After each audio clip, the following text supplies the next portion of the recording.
जितने भी ऋषि महर्षि संत या गुरु जो परमात्मा के विधान से अपरिचित थे, उन्होंने सभी ने यही कहा हुआ है कि परमात्मा प्रारब्ध कर्मों को अर्थात पाप कर्मों को नाश नहीं करता। अब प्रारब्ध कर्म कौन से होते हैं? जो इस जीवन में पुण्य और पापों की एवरेज निकाल कर जीव के साथ यहाँ भोगने के लिए परमात्मा ने उसको आदेश दिया हुआ होता है। हमारे संचित कर्म होते हैं। संचित कर्म उनको कहते हैं जो युगों युगों से हम इकट्ठे करते आ रहे हैं, जिनमें पुण्य और पाप दोनों, उन दोनों की रेशो लेता है प्रभु जब आपको मानव शरीर देता है। जिनके पूर्व जन्म के पाप अत्यधिक हैं और पुण्य कम हैं, उसी तरह उनको रेशो से, उसी अनुपात से मनुष्य जीवन के अंदर भोगने के लिए दोनों ही दिए जाते हैं। जिस कारण से इस जीवन में वो प्राणी जिसके पाप अधिक हैं वो अधिक कष्ट उठाता है। उसके ऊपर आपत्तियों पर आपत्ति आती ही रहती हैं। तो इसके विषय में कहा है कि जो दुख तुम्हारे भाग्य में लिखा है वो तुम्हें भोगना ही पड़ता है, उसका कोई विकल्प नहीं। किसने कहा है? जो परमात्मा के विधान से अपरिचित रहे, जिनको तत्व ज्ञान नहीं था, जिनको तत्वदर्शी संत नहीं मिला। उन ऋषि महर्षियों देवताओं का एक ही विधान, एक ही जैसा सिद्धांत, एक ही जैसी व्याख्या थी, एक ही जैसा अनुभव उनका था। क्या था? कि परमात्मा निराकार है और परमात्मा पाप नाश नहीं करता, किए हुए कर्म तो भोगने ही पड़ते हैं। पुण्य और पाप दोनों भोग कर ही उनका अक्षय होता है, नाश होता है। जबकि पूर्ण परमात्मा के विधान में, पवित्र वेदों में स्पष्ट लिखा है, यजुर्वेद अध्याय नंबर 8 के मंत्र नंबर 13 में 6 बार लिखा है कि परमात्मा पाप नाश कर देता है, पापों को खत्म कर देता है, छुड़ा देता है पापों से।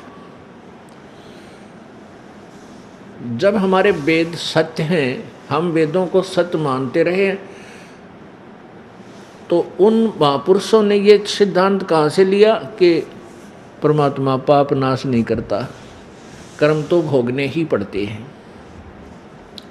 पुण्यात्माओं, यदि हमें जो पाप हैं उनके आधार से जो दुख है वो भोगना ही है, वो पाप हमें भोगने से ही समाप्त करना पड़ेगा, तो फिर भक्ति की आवश्यकता ही समाप्त हो जाती है। कोई भक्ति नहीं करना, भगवान की चाह रहे, क्योंकि हम परमात्मा को इसलिए ढूंढते हैं कि हमारे ऊपर जो आपत्ति आई हुई है या दूर हो।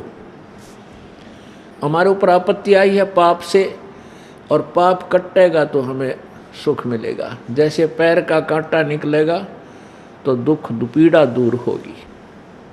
आपको कल दिखाया भी था कि ये सभी सिद्धांत ऋषियों यानी देवताओं के गुरु बृहस्पति का और राक्षसों दैत्यों के गुरु शुक्राचार्य का और पुराणों के राइटर, वेदों और गीता के राइटर वेद व्यास जी ऋषि का यही एक जैसा विधान है। जबकि हमारे वेद और सद्ग्रंथ बताते हैं परमात्मा पापनाश कर देता। वो परमात्मा है कौन? यजुर्वेद अध्याय नंबर 5 के मंत्र नंबर 32 में कहा है कि कबीर अंघारियसी बम्भारियसी। अंघारी अग्ग माने पापों का, अरि माने शत्रु, पाप काटने वाला, पाप नाशक, पापों का शत्रु। कबीर अंघारियसी बम्भारियसी, बम्भारी माने बंदी छोड़, बंधनों से छुड़ाने वाला, हम उसको बंदी छोड़ कहते हैं। वो परमात्मा कबीर है। और वो कबीर वही है जो बनारस में जुलाहे की भूमिका करके 120 वर्ष तक सहस्री सतलोक चले गए थे और सहस्री ही आए थे बालक रूप धारण करके। परमेश्वर ने किसी माँ से जन्म नहीं लिया क्योंकि वो स्वयंभू हैं, वो परिभू हैं, वो शुक्रम अकायम असनाविरम। उनकी काया माता पिता के योग से बने हुए इस मटेरियल से नहीं है, उनके शरीर में नाड़ी आदि का तंत्र नहीं है, केवल उनका तेज पुंज का शरीर है, एक ही तत्व से बना हुआ है। वो परमात्मा अजरो अमर अविनाशी हैं। प्रसंग चल रहा है कि भाई गुरु बिन काहुन पाया ज्ञाना, जो थो था बुस छड़े किसाना। गुरु बिन वेद पढ़े जो प्राणी, समझे न सार रहे अज्ञानी। गुरु जी के बिना, सतगुरु के बिना, गुरु कहो सतगुरु कहो। सतगुरु हमने इसलिए कहना पड़ता है क्योंकि ये नकली गुरु, झूठे गुरु घने हो गए। वैसे तो गुरु शब्द ही पर्याप्त है, जब ये नकली गुरु बीच में ना आड़े नहीं आते, इसलिए सतगुरु कहना पड़ा। सतगुरु यानी सच्चा गुरु, ये झूठे गुरु जो वेदों और गीता जी और पुराणों के विरुद्ध हमें व्याख्या सुनाते थे, वो गुरु थे लेकिन झूठे थे, इसलिए सतगुरु की आवश्यकता पड़ी। और तत्व ज्ञान सच्चिदानंद घन की वाणी से हमें वो पूर्ण परमात्मा की प्राप्ति की विधि प्राप्त होएगी।